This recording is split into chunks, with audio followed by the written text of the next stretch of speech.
One of the great moments in political history was when our President Franklin Delano Roosevelt stood before the nation in the face of international trauma and said this: "We have nothing to fear but fear itself."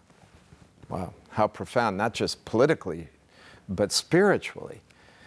Because in reality, fear is one of those barricades to God's work through our lives, one of those barricades to us making progress on our journey with Him. For instance, you may be faced with a situation at work which, if you stand for God's principles, you'll lose a promotion. So the fear of that causes you to compromise your integrity.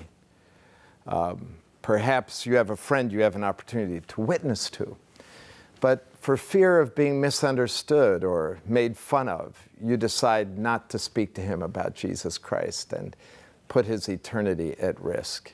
Well, we could think of all kinds of ways that fear stands in the way. I think of Abraham in Genesis 12 and 20, twice, for fear of his own life, gives Sarah to live in the king's harem.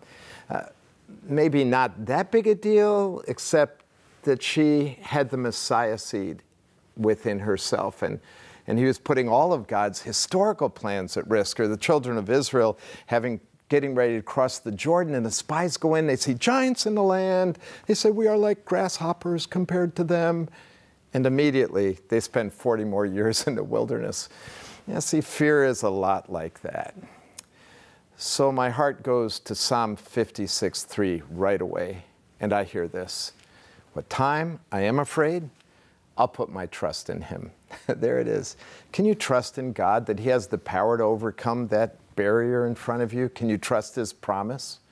Can you trust His presence? Can you trust that in the face of fear, He has a great plan on the other side of that fear? So when you are afraid, look to Him. Count on His presence to take you through and experience the great blessing that He has on the other side of that moment of fear.